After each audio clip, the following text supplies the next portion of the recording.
Hello everybody, welcome back to Mind & Co Yoga. My name is Kayla and today I'm going to teach you how to handstand if you have never done it before in your life.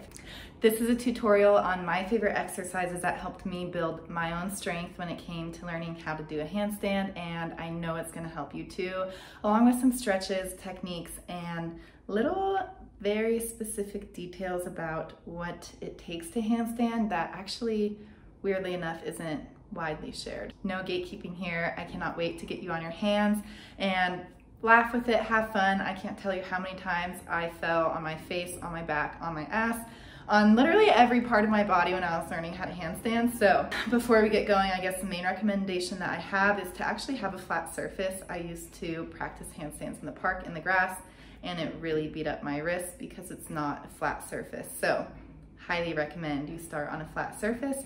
Have some room. We're gonna do a little bit of a warm up and let's get going. All right, y'all said you wanna learn how to handstand, so let's do it. First, I always begin with stretching my body. This is because if you fall, you don't want any muscles super tight because there's a chance they'll strain and it won't be very pretty. So let's just start in downward facing dog. Yeah, let's do some basic yoga poses. They are basic, but they are very beneficial. Inhale to lift your heels. Exhale to lower, stretching your calves and your hamstrings. Inhale, lift your heels. Exhale, lower. This time, try to push your chest towards your thighs to open up your shoulders. Inhale, lift your heels. Exhale, lower. Good job. Let's roll forward into a plank, a high plank. Inhale to push out of your shoulders. Spread your feet a little bit wider than hip distance. Exhale, lower your hips towards the floor, keeping your toes tucked, opening up the front side of your hips. Inhale here. Exhale, back into high plank. Inhale, lift, kind of like an upward facing dog. Exhale, high plank. Also engaging our core. Inhale, lower. Exhale, high plank. Bring your hips high, back into downward facing dog. Inhale, gaze to the top of your mat. Exhale, lower your elbows down for dolphin pose. Try to push your chest towards your thighs as close as you can. This is a great stretch just to allow further alignment with your shoulders in line with your elbows. Handstands take a lot of shoulder mobility. I know it looks like we're just standing straight up, but it's actually a little bit more flexy than that. Go ahead, inhale here, gaze to the top of your mat. Exhale, roll forward into a low plank. Let's engage our core a little bit. Take an inhale as you pull out of your shoulder blades. Exhale, let's do some hip dips over to the right and left. Right and left. Right, left, right, left. Inhale through center. Exhale, push your hands up into a high plank. Inhale as you shift your weight forward. Exhale, step your right foot in between your hands for a low lunge. Drop that back knee now. Let's inhale our right hand up. Left hand stays down for an easy twist. And exhale, hold. Inhale, lift that right hand up to the sky a little bit more. Exhale, go for the quad stretch, bending your left knee. Try to reach back for that left foot. Inhale as you push your foot into your hand. This is going to open up your shoulder. Maybe a slight back bend. Exhale, pull your foot into your butt to stretch your quad. So it's inhale for shoulder, exhale for quad. Inhale for shoulder, exhale for quad. Inhale to release.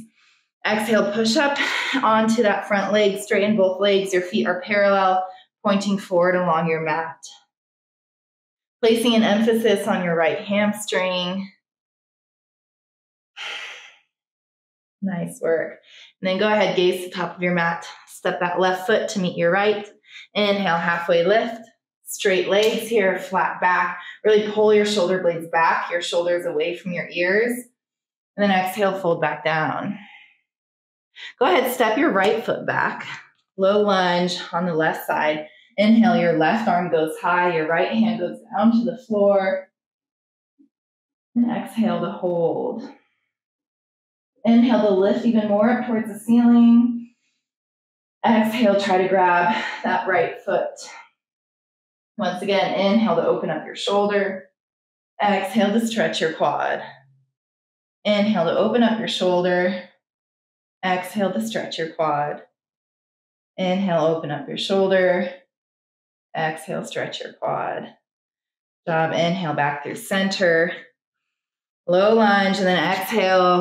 Go ahead, bring it up to pyramid. Both of your toes, or you have two toes. Both of your feet are pointing towards the front of the mat, parallel like on train tracks. And if you aren't as flexible, or maybe you're a little bit tighter today and you're here or wherever, you know, if you're just not as deep into the stretches like somebody else is or how you have been, it's okay. Go ahead, inhale real quick, bring your right foot to your left and lower down onto your butt. Let's take a straddle position. Your right leg goes out, your left leg goes out, and lean forward. But as I was saying, it's okay if you aren't as flexy. You can still handstand, of course. I've seen people who aren't even close to splits be able to hold a handstand for longer. And I just like to do these stretches before handstanding because, like I said, not only is it safer when you fall out, but the more mobile you are and the more you can stretch and bend, the more that you can compress your body. And the more you can compress your body, actually, the easier it is to get up into a handstand. I'll explain a little bit more of why later. Go ahead, walk over to the left side.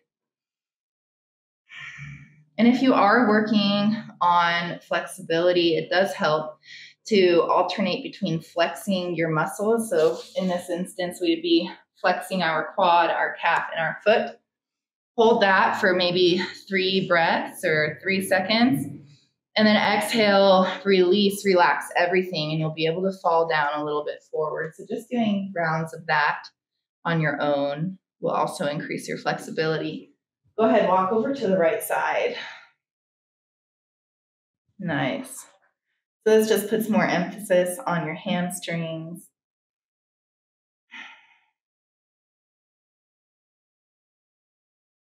All right, go ahead, walk back up. Let's close off our legs, and we are going to do some strengthening exercises. They're going to involve our wrist a lot, so we're actually going to first warm up our wrists. First, we are going to start in a tabletop position, our hips over our knees and our shoulders over our wrists. Your toes can be tucked or untucked. It doesn't really matter for this, okay? So meet me in tabletop position, engage your core, and begin making circles with your torso. So shift over to the right, so your right shoulder's over or past your right wrist. Shift forward, over to the left, and back. We're gonna do 10 this direction.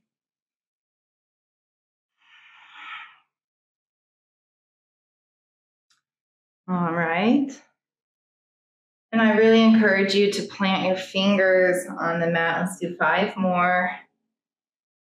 And just allowing their space to be in between the floor and your knuckles. You don't need to press your knuckles into the ground. You can just be a little bit more loose with this part of your hand.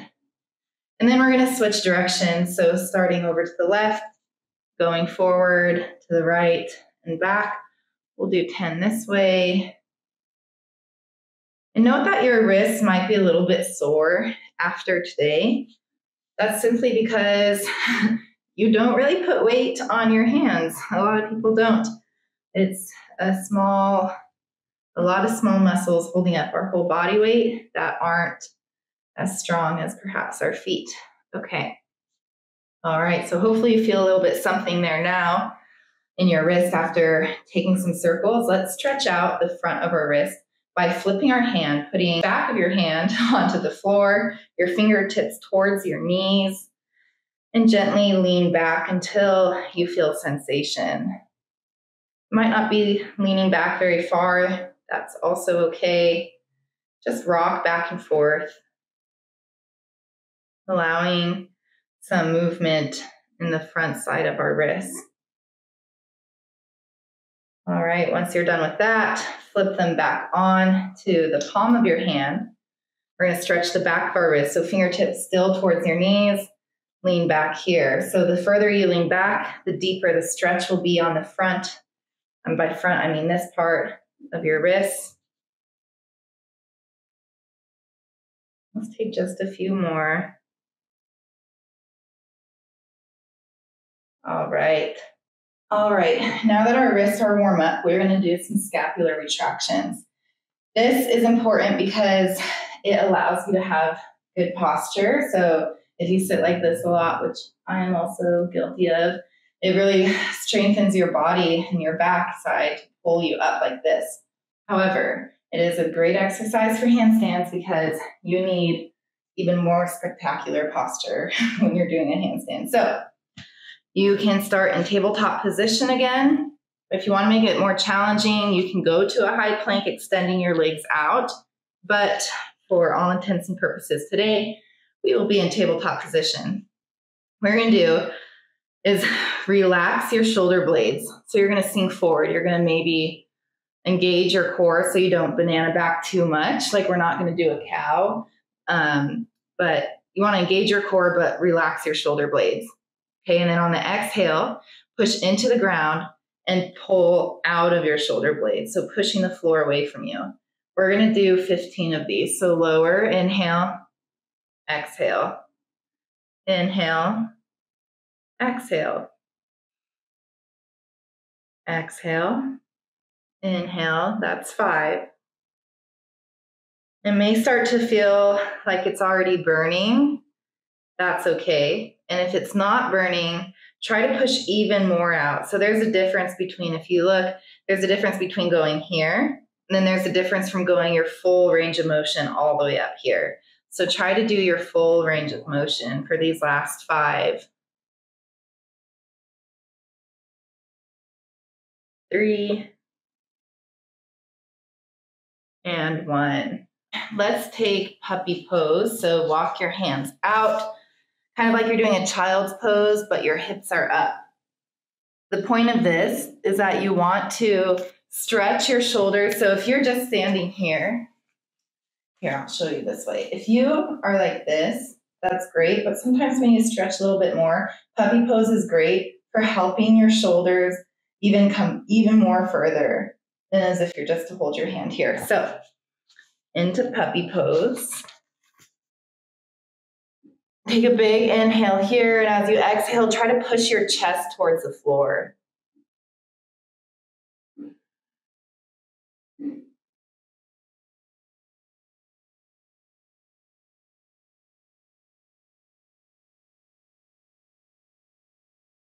All right. Next, to engage our core.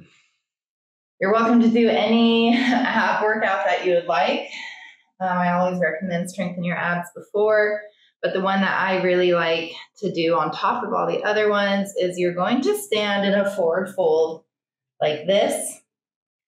Plant your hands down. I recommend you get as close to your hands as possible. Well, maybe not all the way here, but maybe like three fist distance from your feet. You don't want to be all the way here to downward facing dog, because if you try to hop up from handstand here, it's going to be a lot harder. So we want to be where almost we would be actually kicking off from our handstand. So come into this forward fold, and you're just going to lift up your foot off of the ground and tap the wrist in front of the foot. So left foot to left wrist, right foot to right wrist. I usually try to go for 10 each side. I don't know how many we've done here. Let's just go for 5 more.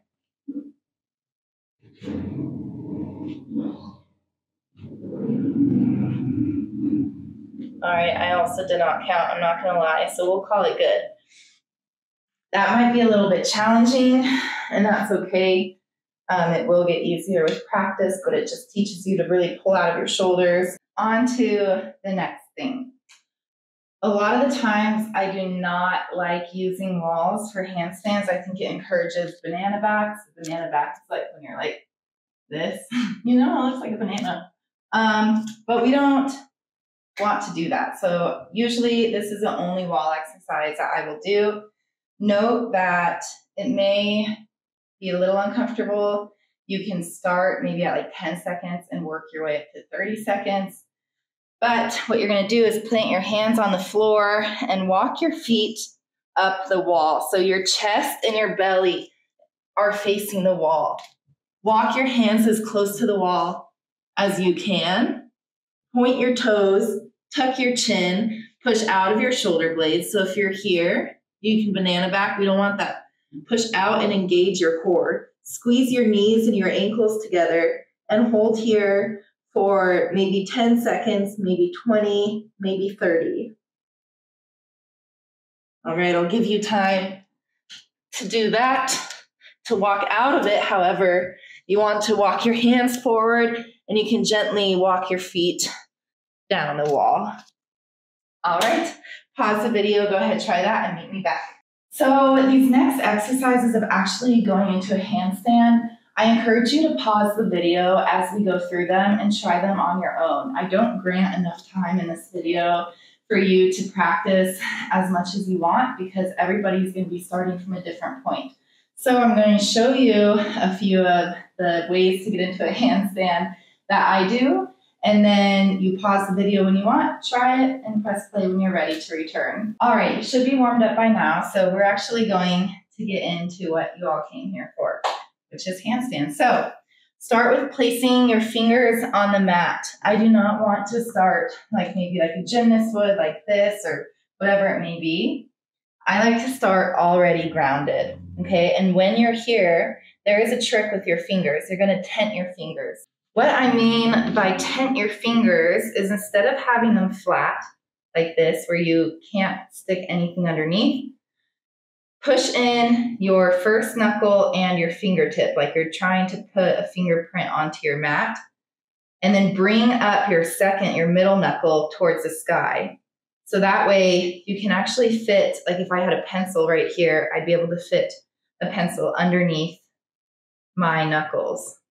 Okay, this is what it looks like from the front. So this is flat, this is tented. Flat, tented.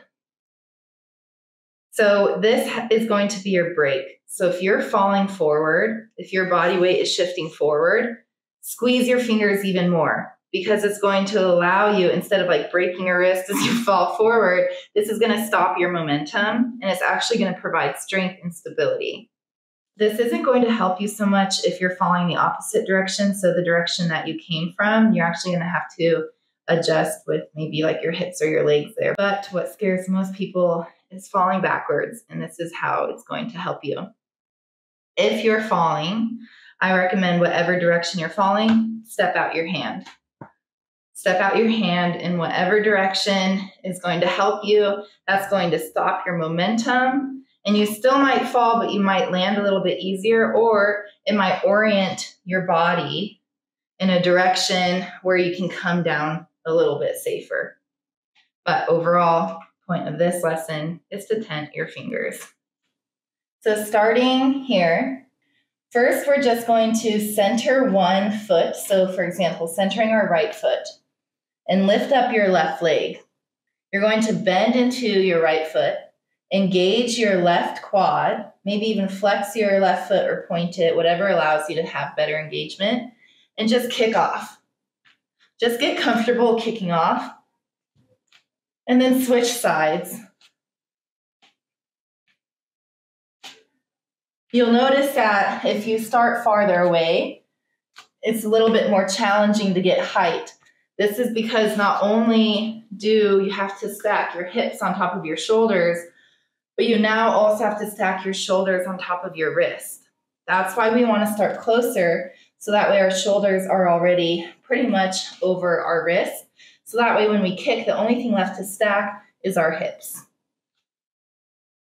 When you feel like you have that done, or that down, you feel comfortable doing that, then go ahead and do a couple kick switches.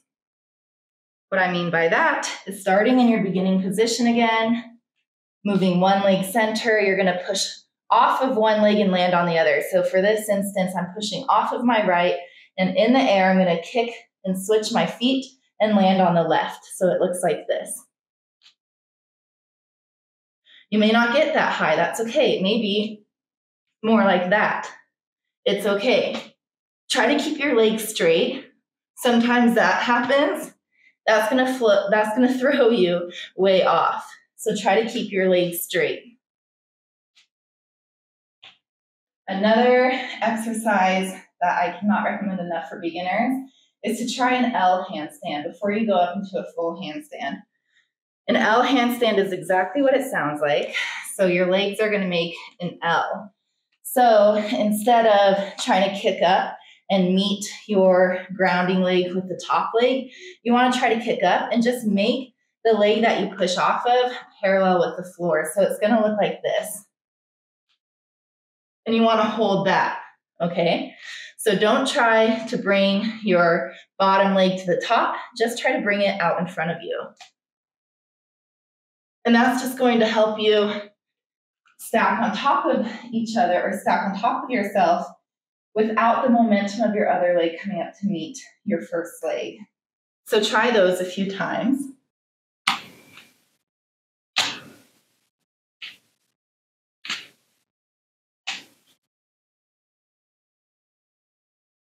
And the final exercise that I also can't recommend enough for someone who's first learning and or wants to go back to the foundation and make their handstands even stronger are going to be pike holds. This is an easy way to stack your hips with your shoulders, with your wrists, without the momentum of your legs and your feet flopping all over the place. So you're going to start in a tucked forward fold, and you're just going to push up into a ball and try to hold it. And you may not be able to, you might just fall back down, but that's okay. It's a practice of getting your hips over your shoulders, over your wrists.